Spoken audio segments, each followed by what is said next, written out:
नमोस्तु नमोस्तु नमोस्तु। नमो अरिहंताणं, नमो सिद्धाणं, नमो आयर्याणं, नमो उवज्झाय, नमो लोये सव्यसाहुणं। वन्दे तु सव्यसिद्धे ध्रुवमचलमणो वमं गदिं पते। वोचामि समय पाहुड मिणमो सुध केवली भणिदम्।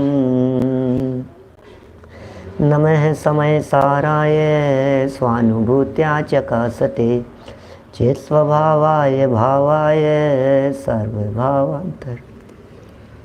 जिन स्वानुभूति से केरे मम स्वानुभूति मधिगिरि। श्री विमल धारा जैन श्रुत आनंद अमृत से भरी। समता प्रवाह बहावती रागादि विकल्प तोड़ के। माँ सरती प्रतिभाव वंदन दृष्टि निज में जोड़ी के।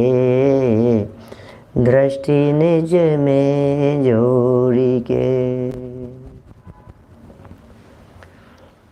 ग्रंथराज समयसार जी यहाँ विराजमान हैं। आचार्य कुंद कुंद स्वामी की यह सुंदर अनुपम रचना, एक एक शब्द आचार्य देव के द्वारा अंदर की गहराई से निकला है। बहुत ही सुंदर स्वरूप अपने त्रिकाली आत्म तत्व का यहाँ बता रहे हैं।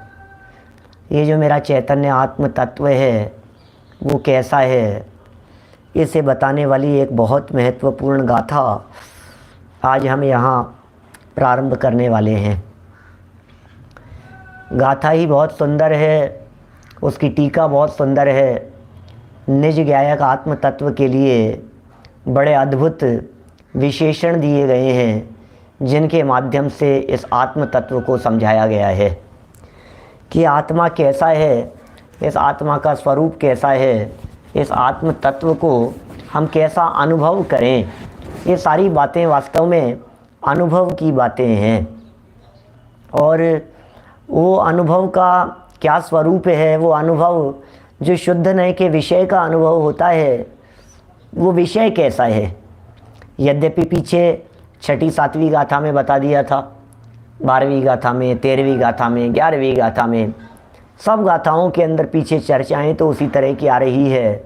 लेकिन फिर भी जिस गाथा को आज हम यहाँ प्रारंभ कर रहे हैं, यह गाथा अपने आप में ही बहुत महत्वपूर्ण गाथा है। इस गाथा की उत्थानिका में 10 नंबर का कलश दिया गया, और वो 10 नंबर का कलश हमने कल यहाँ पढ़ा था और उसके अनुवाद की चर्चा भी की थी। मैं मूल कलश पहले बोलता हूँ, फिर थोड़ा 2 मिनट चर्चा करने के बाद 14वीं गाथा की तरफ बढ़ेंगे।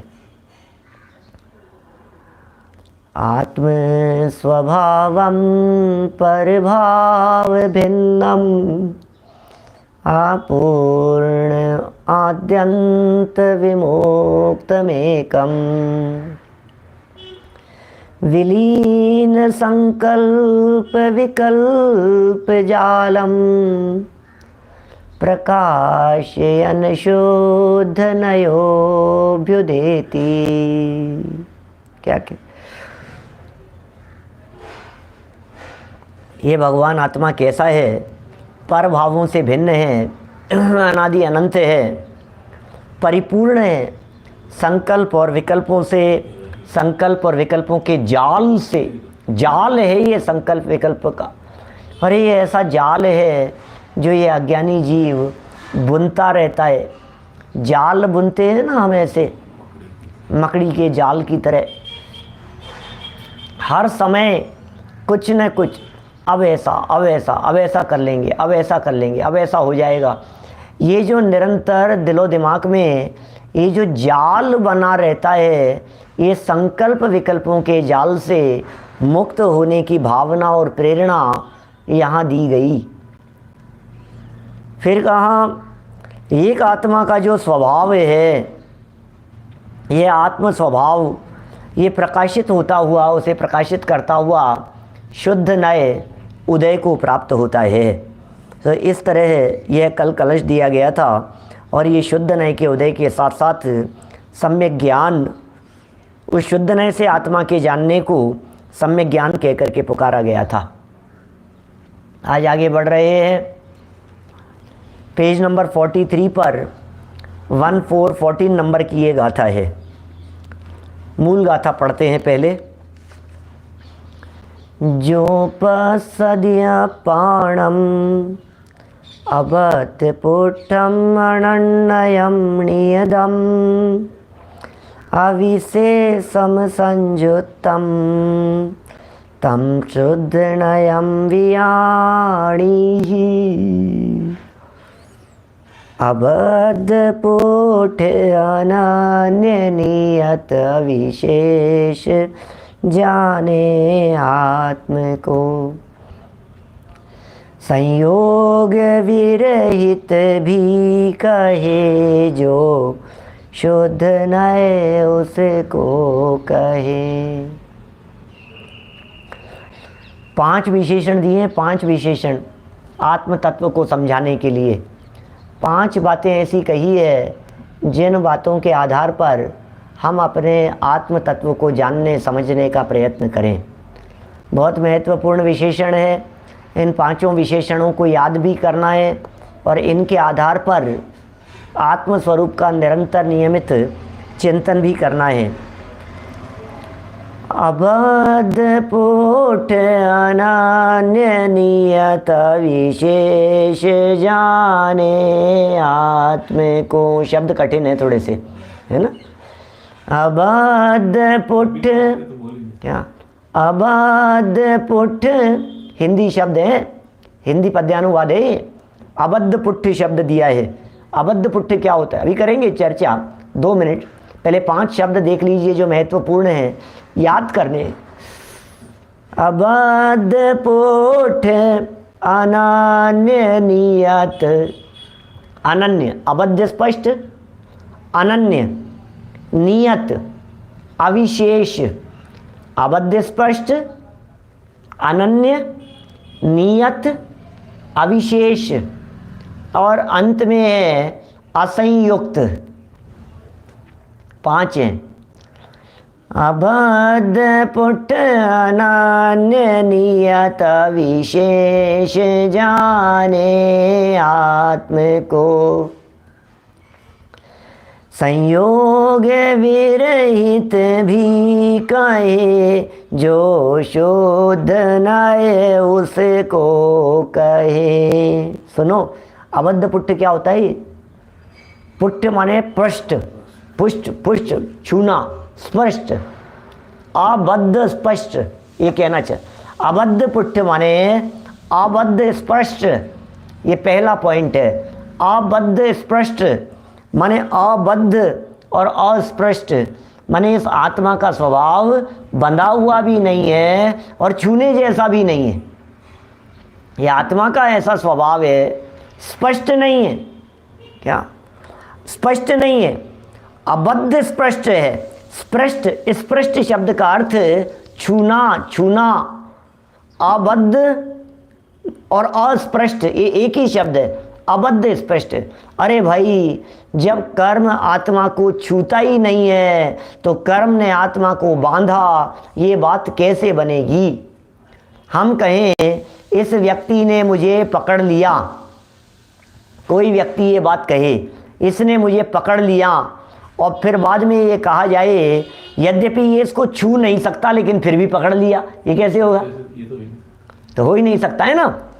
माने ये मुझे छू तो नहीं सकता लेकिन फिर भी पकड़ लिया, बोले भाई ये बनने वाली बात नहीं है। इसलिए पहला पॉइंट हुआ अबद्ध स्पष्ट के रूप में, जिसमें स्पष्ट शब्दों में ये कह दिया गया कि ये कर्म तुझे बांधता नहीं है।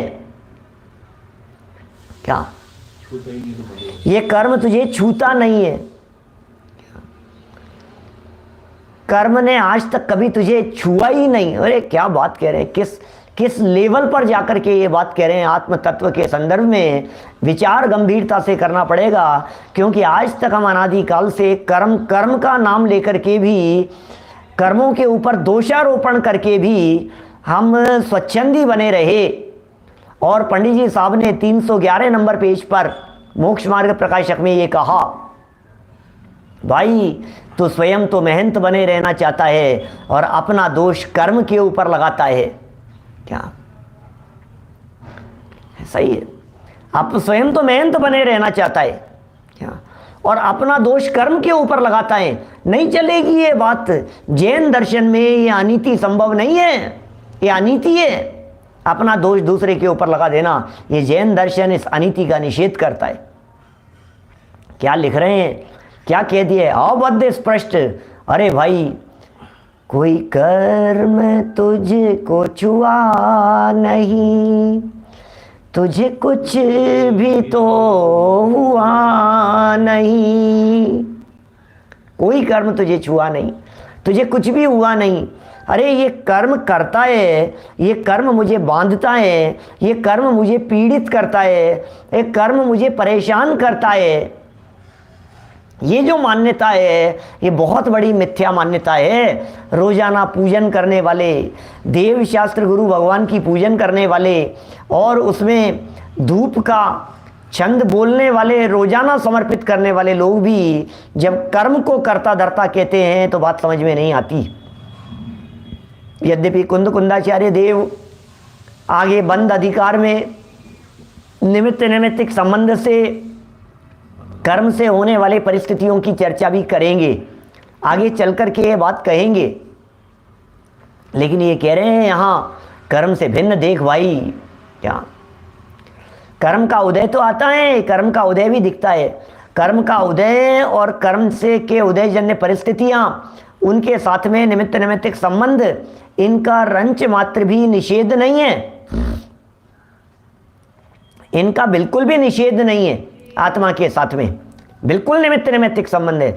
अरे निमित्त नैमित्तिक संबंध तो कर्म के साथ में ही क्यों, निमित्त नैमित्तिक संबंध तो शरीर के साथ में भी है, निमित्त नैमित्तिक संबंध तो परिवार के साथ में भी है, निमित्त नैमित्तिक संबंध तो सब जगह पर है, बहुत चीजों के साथ में है। निमित्त नैमित्तिक संबंध तो बहुत घने हैं। लेकिन निमित्त नैमित्तिक संबंध अलग चीज है और सिद्धांत अलग चीज है। यहाँ तो सिद्धांत बतला रहे हैं, यहाँ तो वस्तु स्वरूप बतला रहे हैं। अस्पर्शी आत्मा को ये स्पर्श रस गंध वर्ण से सहित ये कर्म परमाणु कैसे छू सकते हैं? सिर्फ विचारणीय बातें, कुछ नहीं कहना है, कुछ नहीं बोलना है, सिर्फ और सिर्फ गहराई से और गंभीरता से विचार मात्र करना है।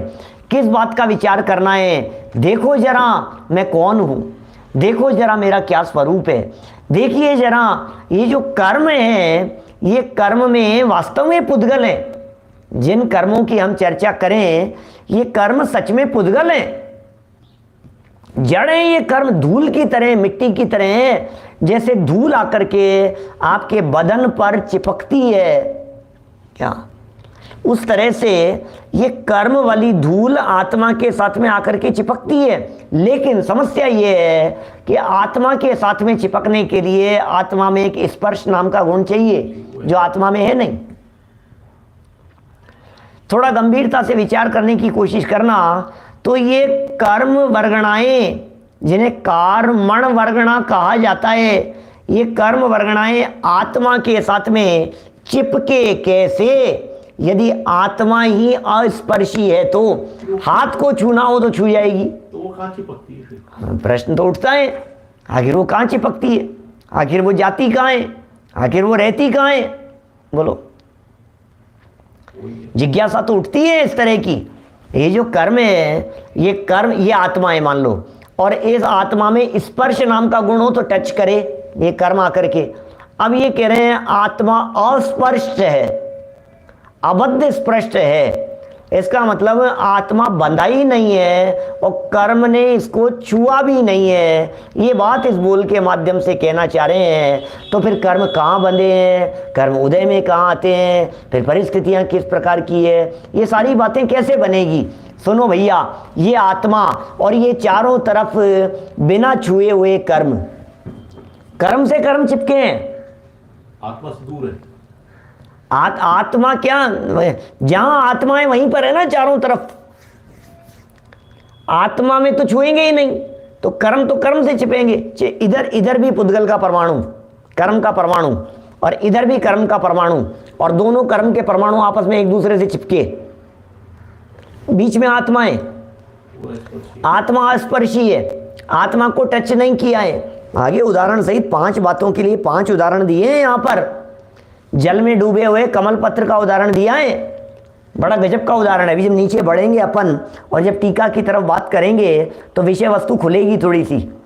अभी कई चीज़ें इस तरह की आती है मैग्नेट जैसी। आपने पेपर लिया और पेपर के इधर मैग्नेट लगाया और इधर मैग्नेट लगाया तो चिपक जाता है ना आपस में, ये चिपक गया। तो पेपर से मैग्नेट चिपका के मैग्नेट से मैग्नेट चिपका, बोलो क्या कहना है? मैग्नेट से मैग्नेट चिपका, बोलो। बीच में पेपर है, वो तो बीच में पेपर है, पेपर बीच में है, और इधर मैग्नेट है। क्या कहते हैं मैग्नेट को हिंदी में? चुंबक। चुंबक है, और इधर भी चुंबक है, बराबर। ये चुंबक है, इधर भी चुंबक है, और दोनों ने चिपकाया है, दोनों चिपके हैं। तो कहने में क्या आएगा कि कागज के चुंबक चिपका हुआ है, लेकिन कागज के तो वो मैग्नेट चिपकता ही नहीं है। कागज के तो चिपक ही नहीं सकता है, इट इज इम्पॉसिबल। कागज की कैसे चिपकेगा?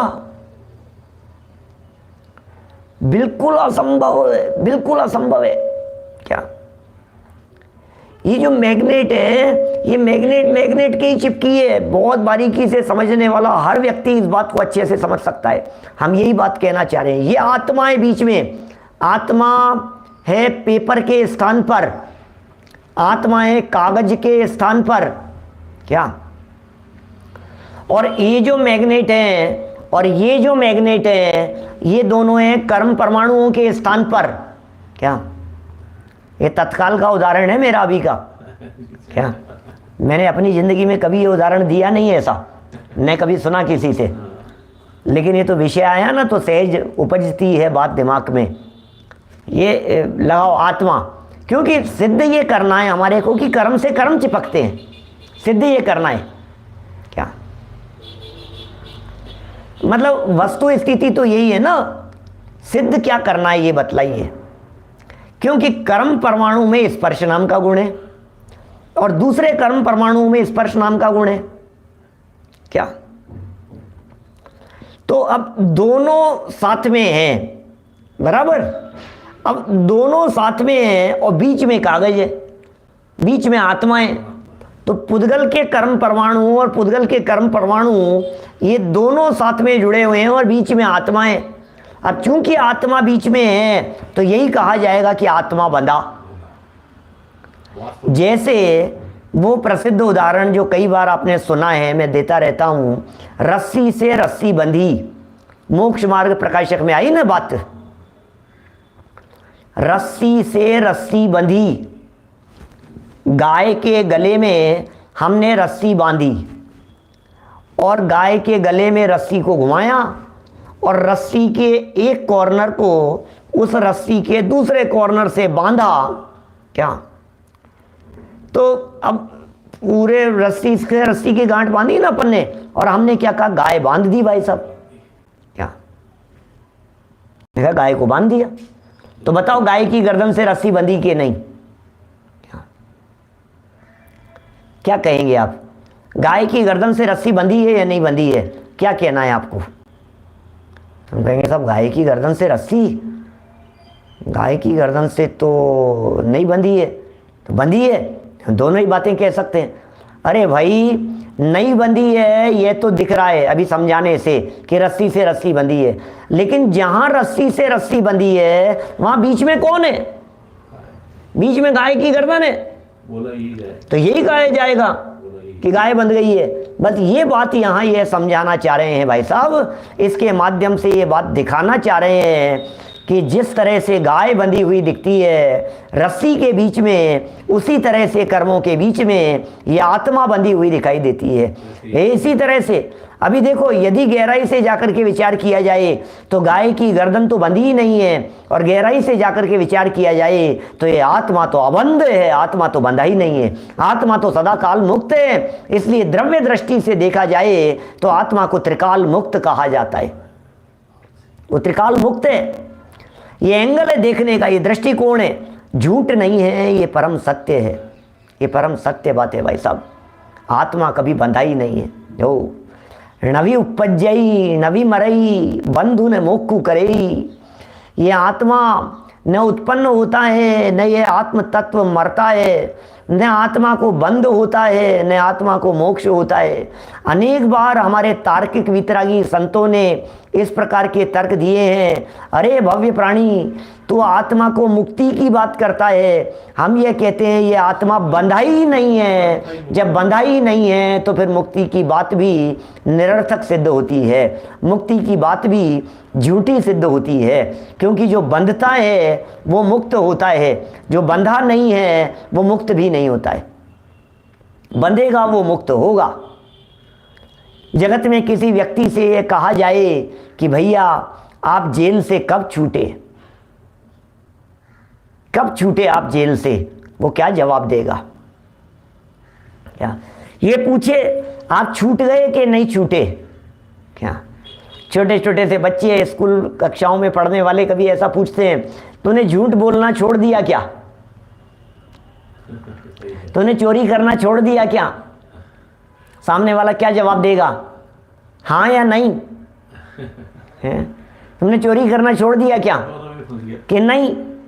अभी भी चोरी करता है? अच्छा, नहीं नहीं चोरी करना छोड़ दिया क्या कि हाँ हाँ, तो इसका मतलब तू पहले चोरी करता था, तूने छोड़ दिया है।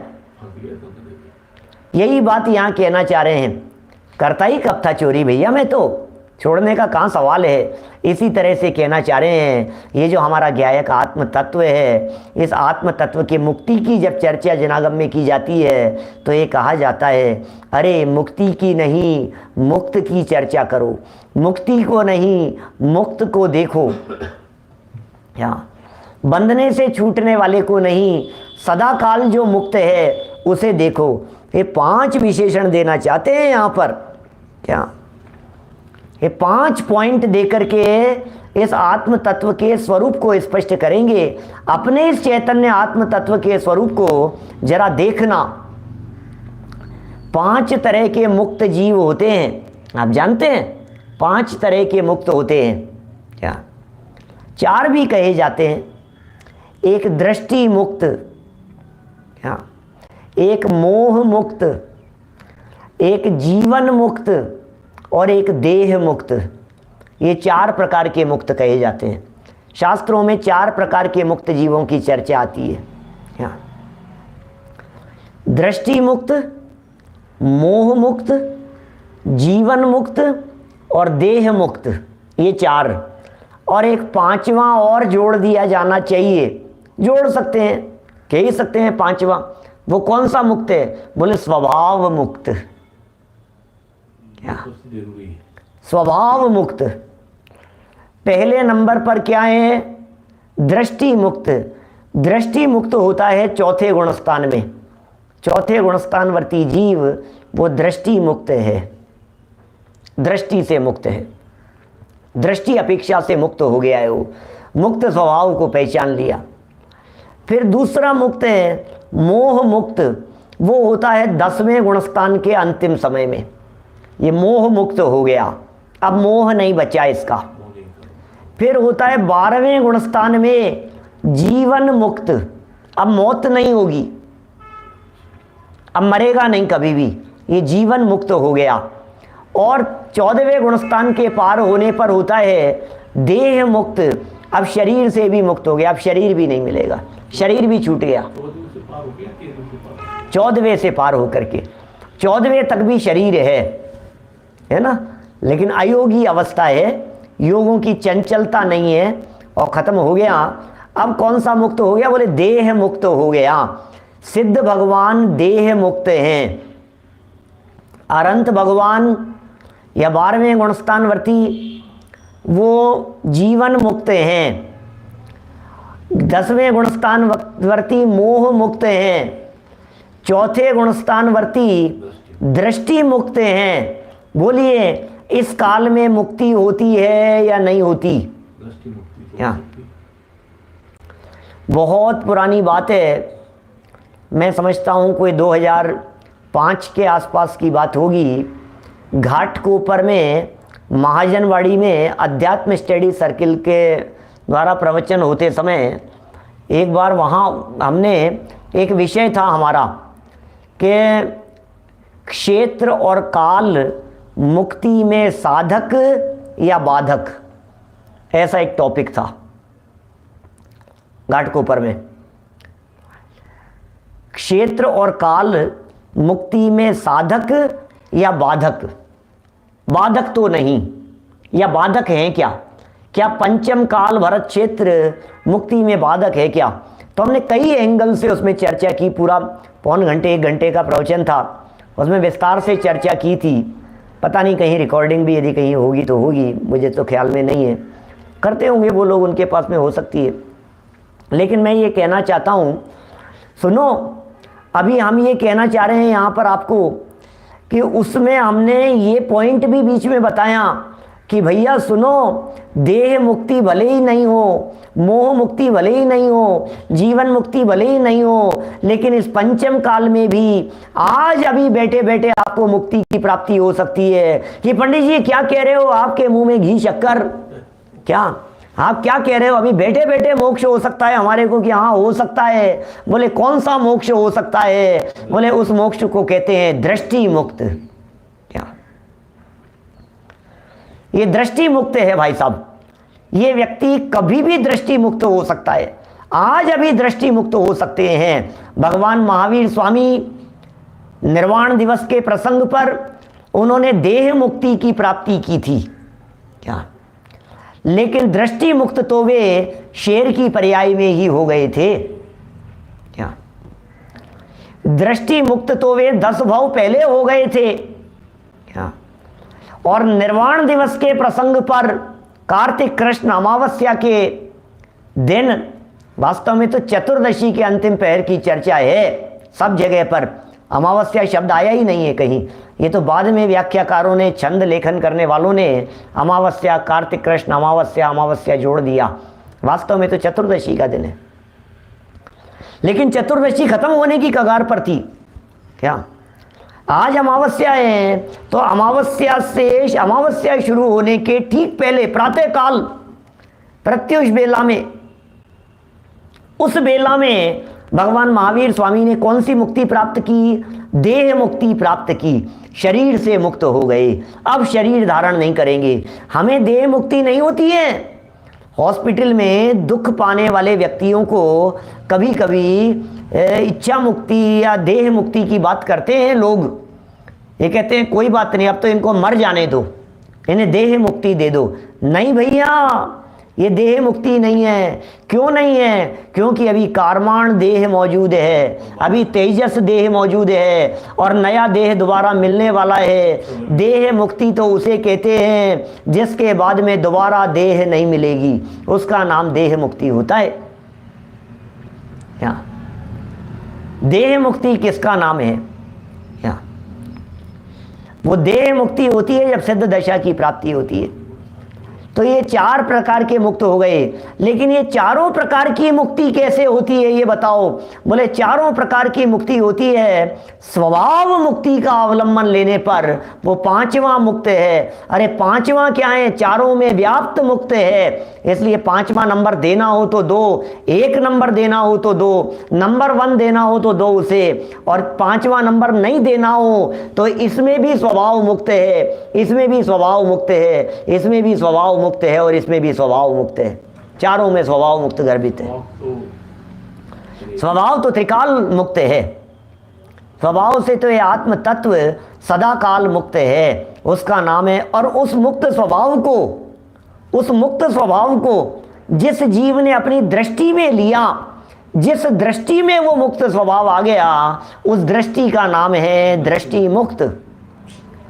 और उस मुक्त स्वभाव पर दृष्टि देने पर जब ये जीव सदा सदा के लिए मोह से छूट गया तो कहेंगे मोह मुक्त, और जब उसमें लीन हो जाने पर अब जीवन मरण आदि कभी नहीं होगा, ऐसी अवस्था की प्राप्ति हो गई तो उसका नाम जीवन मुक्त, और अब नवीन देह कभी भी धारण नहीं होगी और वर्तमान देह भी सदा सदा के लिए छूट गई, इसका नाम है देह मुक्त।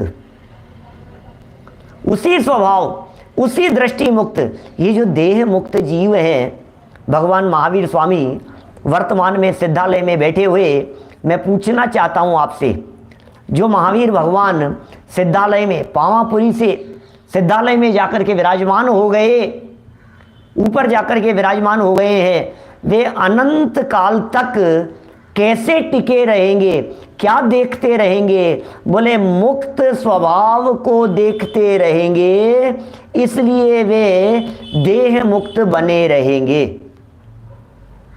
क्या हमेशा ही उनकी दृष्टि उस मुक्त स्वभाव पर है। और सुनो गजब की बात, वे भगवान महावीर स्वामी 30 वर्षों तक अपनी दिव्य ध्वनि के माध्यम से यह बात कहते रहे कि दिनेश भाई, सचिन जी, आप लोग भी ऐसे ही मुक्त हो, स्वभाव से मुक्त हो।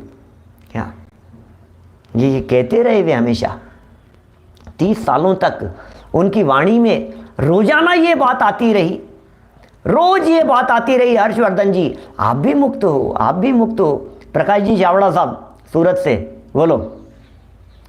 30 सालों तक एक बात रोजाना बराबर आती थी उनकी दिव्य ध्वनि में। क्या आती थी? कि भैया आप स्वभाव से मुक्त हैं, आप स्वभाव से मुक्त हैं, आप स्वभाव से मुक्त हैं, अपने मुक्त स्वभाव को देखो और मेरे बगल में आकर के बैठ जाओ। ये महावीर भगवान रोजाना कहते थे, रोज कहते थे। और जिन भव्य जीवों ने भगवान महावीर स्वामी के इस उपदेश को उनके दिव्य ध्वनि के काल में जाना पहचाना, वे लोग उनसे पहले मोक्ष चले गए, कुछ उनके बाद में चले गए, इंद्रभूति सरीखे बाद में चले गए। कोई बात नहीं, आज हमारा नंबर है, हमें भी जाना है इस मुक्त स्वभाव को देख करके। कितना सुंदर विशेषण है। पहला विशेषण, मैं अभी इनकी चर्चा कर नहीं रहा हूं, अभी इन 5 विशेषणों की चर्चा मैं आज नहीं कर रहा हूं। क्या इसलिए नहीं कर रहा हूं कि आज हमारे बहुत सारे साथी लोग जिन मंदिर में आयोजन में लगे हुए हैं, क्या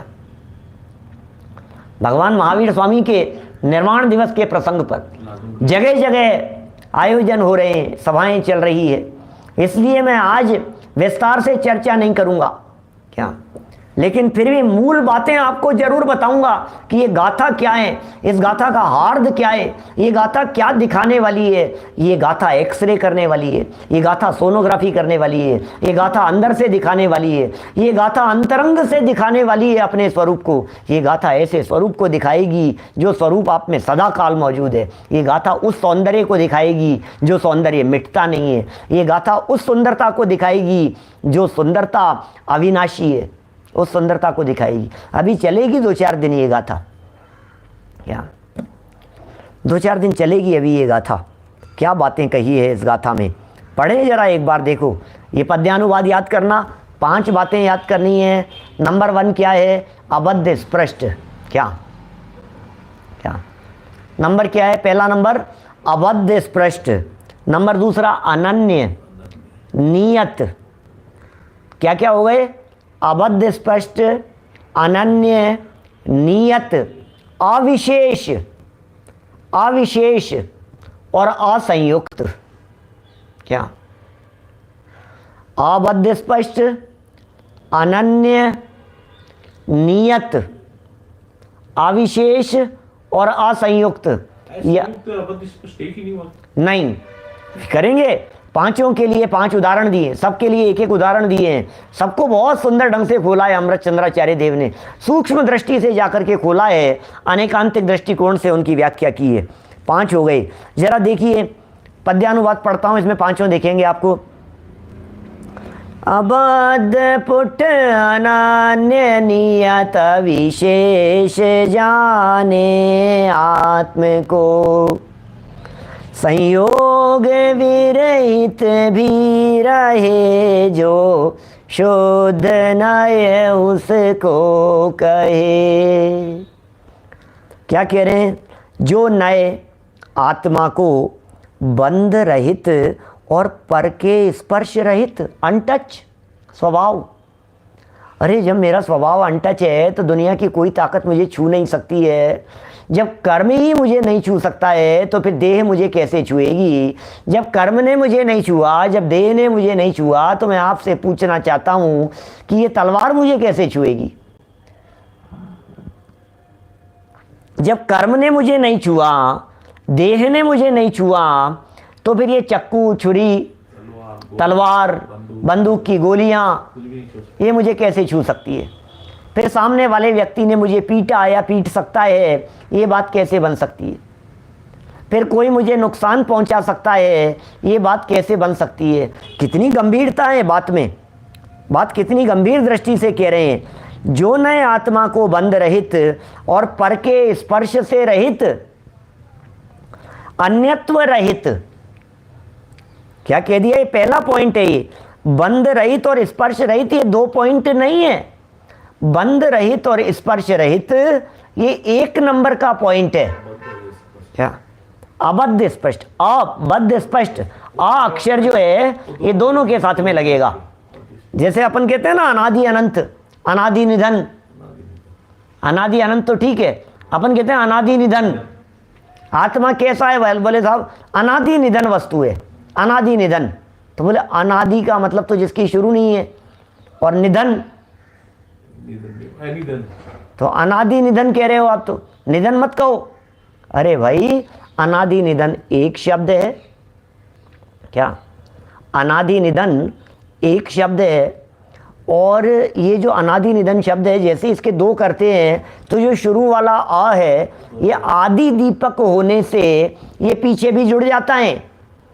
तो प्लस जब करेंगे बीच में, एक तरफ होएगा अनादि और दूसरी तरफ होएगा अनिधन। क्या? एक तरफ होगा अनादि और दूसरी तरफ होगा अनिधन।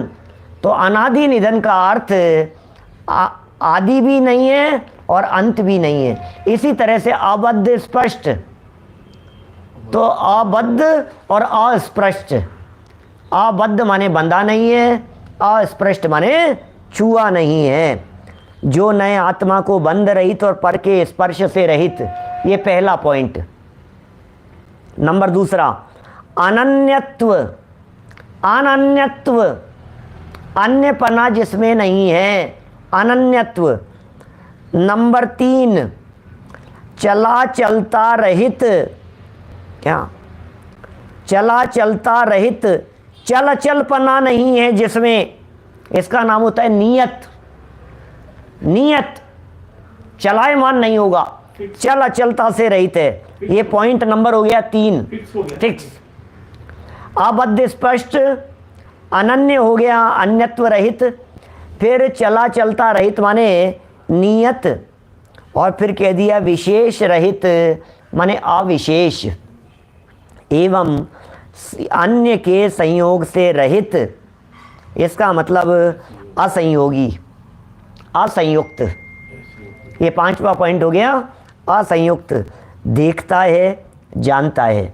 जो ऐसा देखता है, जो ऐसा जानता है, हे शिष्य तू उसे शुद्ध नहीं जान। कह रहे हे शिष्य तू उसे शुद्ध नहीं जान। कि साहब किसे शुद्ध नहीं जानूं ये बताओ। शुद्ध नहीं किसे जानूं?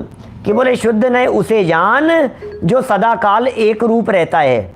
शुद्ध नहीं उसे जान जो त्रिकाल एक रूप है। शुद्ध नहीं उसे जान जो अछूता है। शुद्ध नहीं उसे जान जो अबद्ध देख रहा है। शुद्ध नहीं उसे जान जो त्रिकाल एक रूप है। उसका नाम है शुद्ध नहीं। शुद्ध नहीं किसे कहते हैं? ऐसा देखने वाले को शुद्ध नहीं कहते हैं। और शुद्ध नहीं से देखें तो ऐसा दिखाई देता है। इतने तराश्रय है बात। क्या? राम कहाँ रहता है? बोले श्याम के घर के सामने। क्या? और श्याम कहाँ रहता है? कि राम के घर के सामने। क्या आत्मा कैसा है? बोले शुद्ध नहीं का विषय। बोले शुद्ध नय क्या है? बोले जो आत्मा को देखता है वो शुद्ध नय। शुद्ध नय किसे कहते हैं? आत्मा को अबद्ध स्पष्ट और इस तरह से देखता है। हाँ, आत्मा को जब अबद्ध स्पष्ट आदि जो देख रहा है, आत्मा को जो अबद्ध स्पष्ट आदि देख रहा है वो नय कौन है? अबद्ध स्पष्ट देखने वाले दृष्टिकोण को शुद्ध नय कहते हैं। शुद्ध नय कहते हैं। शुद्ध नय किसे कहते हैं? आत्मा को देखने वाले नय का नाम शुद्ध नय है। शुद्ध नय कैसा देखता है कि जैसा आत्मा का स्वरूप है उसे शुद्ध नय देखता है। समझ में आ रही है क्या बात? क्या बड़ी गजब की बात है ये जो बात यहाँ ये कह रहे हैं, इस बात में कुछ गहराई छिपी हुई है। इसका मतलब नए ज्ञानी के ही होते हैं, नए अज्ञानी के नहीं होते। ये बात आपस में एक दूसरे के साथ में जुड़ी हुई है। ये बात हाँ, कान इधर से पकड़ो या उधर से पकड़ो, बात तो एक ही है। माने देखो क्या कह रहे हैं, शुद्ध नय किसको कहें? बोलो, शुद्ध नय किसको कहें? जो आत्मा शरीर आत्मा को एक कहने वाले को शुद्ध नय कहें? आत्मा को रागी द्वेषी कहने वाले को शुद्ध नय कहें? आत्मा में ज्ञान दर्शन आदि के भेद करने वाले को शुद्ध नय कहें? बोले नहीं, शुद्ध आत्मा को जो देखे उस नय का नाम है शुद्ध नय। क्या? तो शुद्ध नय से आत्मा को देखो और आत्मा को देखो तो शुद्ध नय लागू हो जाएगा अपने आप। कि साहब शुद्ध नय से आत्मा को देखने के लिए शुद्ध नय चाहिए पंडित जी? हाँ बिल्कुल चाहिए। तो शुद्ध नय कहाँ से लाऊं यार? शुद्ध नय कहाँ मिलेगा? क्योंकि मुझे शुद्ध नय से देखना है, मुझे शुद्ध नय से देखना है भाई साहब। अब बताओ शुद्ध नय कहाँ से लाऊं? शुद्ध नय कहाँ से लाऊं? बोले कुछ नहीं, तू तो आत्मा को देख। फिर शुद्ध नय का क्या होगा? बोले आत्मा को जब देखेगा तो जो श्रुति ज्ञान की पर्याय होगी उसे अपने आप शुद्ध नय कह देंगे। क्या? इसलिए मैंने एक दो दिन पहले आप लोगों से चर्चा की थी। मैंने कहा था आपसे कि आदरणीय जुगल जी बाबूजी साहब का हवाला देकर के मैंने कही थी चर्चा कि नय से आत्मा को नहीं जाना जाता, श्रुत ज्ञान से जब आत्मा को जाना जाता है तो उस श्रुत ज्ञान का नाम अपने आप नय पड़ जाता है। उस ज्ञान का नाम अपने आप नय पड़ गया है। नए से थोड़ी ना जानेंगे अपन। जैसे आप ऐसी बात करें, चश्मा लगा करके देखो, आप ऐसी कह रहे हो जैसे दूरबीन लगा करके देखो। भैया इससे देखो, इससे जरा इस लेंस को लगा करके देखो जरा। तो कैसे लगाऊं? ऐसे कोई चीज़ है क्या? ये पृथक चीज़ है क्या मेरे पास में कोई जिससे मैं देखूं? मेरे पास में कुछ है क्या ऐसा? क्या आत्मा को इन पांचों बोलो संभावनाओं के साथ देखो तो शुद्ध नहीं हो गया। कैसे देखें हम? कुछ नहीं दिखाई देता है हमारे को। माने ये जो बात कह रहे हैं इस बात को थोड़ा सा गंभीरता से देखना पड़ेगा, क्योंकि हम तो यहाँ आत्मा को ही देखने की बात कर रहे हैं बस। और जो श्रुति ज्ञान की पर्याय उस आत्मा को देखेगी या दिखाएगी, उस शुद्ध आत्मा की पर्याय को ही हम क्या कहेंगे? शुद्ध नय कहेंगे बस। जिसे भूतार्थ कहा गया था 13वीं गाथा में, जिसे भूतार्थ कहकर के पुकारा जा रहा था, उसे यहाँ पिछले कलश में और यहाँ शुद्ध नय कहकर के पुकारा गया है। इसी का नाम शुद्ध नय है। शब्द पढ़ रहा हूँ यहाँ, देखिए थोड़े से। जो नए आत्मा को बंध रहित और पर के स्पर्श से रहित अनन्यत्व, अन्यत्व रहित, अनन्यत्व शब्द दिया है मैंने, यहाँ लिखा है अन्यत्व रहित। अन्यत्व रहित माने अनन्यत्व, चला चलता रहित माने नियत, विशेष रहित माने अविशेष, एवं अन्य के संयोग से रहित माने असंयुक्त, असंयोगी। संयोग से रहित माने असंयोगी। देखता है कौन? जो नए देखता है, जो नए देखता है, जानता है। हे शिष्य तू उसे शुद्ध नए जान, हे जीव तू उसे शुद्ध नए जान। क्या तात्पर्य यह है कि शुद्ध नए से भगवान आत्मा कर्मों से अबद्ध है। क्या शुद्ध तात्पर्य क्या बतला रहे हैं? गाथा का तात्पर्य यहीं दे दिया दादा ने, यहीं कर रहे हैं बात पूरी, फिर आगे टीका की बात बतलाएंगे। तात्पर्य यह है कि शुद्ध नय से भगवान आत्मा कर्मों से अबद्ध है। शुद्ध नय से देखो तो ये दृष्टिकोण ही बड़ा गजब का है, जिससे आत्मा कर्मों से अबद्ध दिखाई देता है। पर पदार्थों ने इसे छुआ तक नहीं है, छुआ ही नहीं है मुझे, किसी ने मुझे टच ही नहीं किया है। मैं तो अनटच रहने वाला तत्व हूं। क्या शरीर, कर्म, वर्गणाएं, जड़ कर्म घुमाता है मुझको, यह मिथ्या भ्रांति रही मेरी। मैं कितने बड़े धोखे में था कि मैं ये समझ रहा था कि कर्म मेरे माई बाप हैं, कर्म ने मुझे तकलीफ दी है। ये कह रहे हैं पर पदार्थों ने इसे छुआ तक नहीं है। ओहो, वह नर नारक आदि पर्यायों में रहते हुए भी अन्य अन्य नहीं होता। पांचों को समझा दिया एक एक लाइन में, आधे आधी लाइन में। अभी अमृत चंद्राचार्य उदाहरण सहित समझाएंगे, कल करेंगे उदाहरण की चर्चाएं। तो अपन आज तो ये इतनी बात कह रहे हैं। पहला कह दिया कर्मों से अबद्ध है, परद्रव्य ने इसे छुआ नहीं है, यह अबद्ध स्पष्ट। नर नारक आदि पर्यायों में रहते हुए भी अन्य अन्य नहीं होता, अनन्य ही रहता है। यह अनन्य ही रहता है। कभी मनुष्य हो गया, कभी त्रियंच हो गया, कभी हाथी घोड़ा हो गया, कुत्ता बिल्ली हो गया, रहता हुआ भी क्या है, अन्य अन्य नहीं होता, अनन्य ही है। ठीक है, कौन सा पॉइंट हुआ ये दूसरा पॉइंट हुआ ये अनन्य। कंटिन्यू भी बोल सकते हैं। अनन्य माने परिवर्तन नहीं हो रहा है, विविध प्रकार के शरीरों को धारण करते हुए भी शरीर रूप नहीं हो रहा है, अनन्य। फिर कह रहे हैं तथा तीसरा पॉइंट, अपने स्वभाव से सदा नियत ही है। ये तीसरा पॉइंट था, नियत है। नियत माने अनचेंजेबल, नियत माने परिवर्तित नहीं होगा। क्या नियत माने सदा काल एक रूप रहेगा। ये नियत, स्वभाव से सदा नियत ही है। 3 बिंदु हो गए। चौथा पॉइंट कहा यहाँ, समस्त विशेषों में व्याप्त होने पर भी अविशेष ही रहता है। सारे विशेषों में व्याप्त होने पर भी, सर्व विशेषों में व्याप्त होकर के भी, ओहो क्या बात कहना चाह रहे हैं भाई साहब। सामान्य का आविर्भाव और विशेष का तिरोभाव। ये कह रहे हैं जितने विशेष हैं, जितनी पर्यायें हैं, सब में व्याप्त होकर के रहने पर भी, विशेषों में व्याप्त होकर के रहने पर भी वो विशेष नहीं होता, अविशेष ही रहता है। तथा राग आदि से संयुक्त नहीं होता, या संयुक्त है, राग से संयुक्त नहीं होता, विकार से संयुक्त नहीं होता, इस तरह से ये असंयुक्त है। तो आज हमने यहाँ ये 5 शब्द देखे और पांचों शब्दों का तात्पर्य भी यहाँ देखा। शब्द याद होने चाहिए। पुनः एक बार बोलता हूँ पांचों शब्द। क्या क्या शब्द दिए हैं?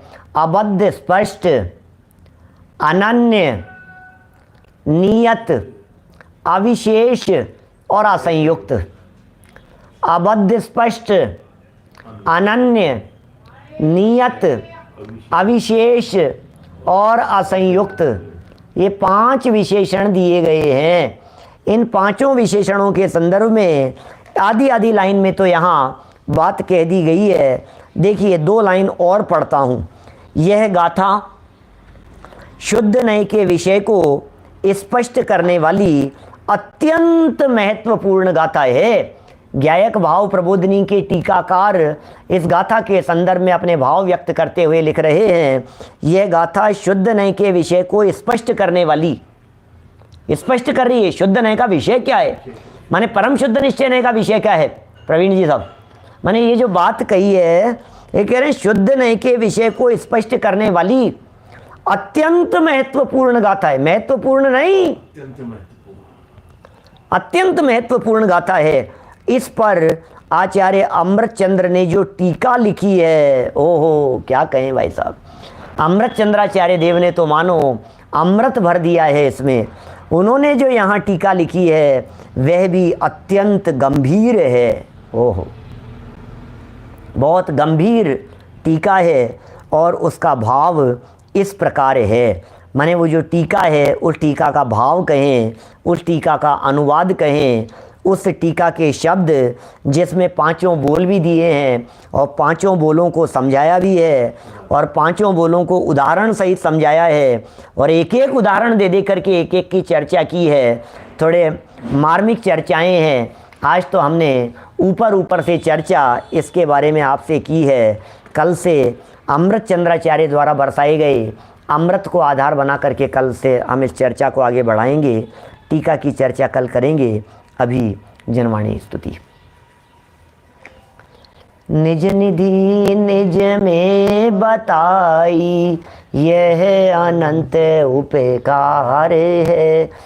उसके लिए जिन वाणी माँ को वंदना शत बार, वंदना शत बार। नमो अरिहंताणं नमो सिद्धाणं।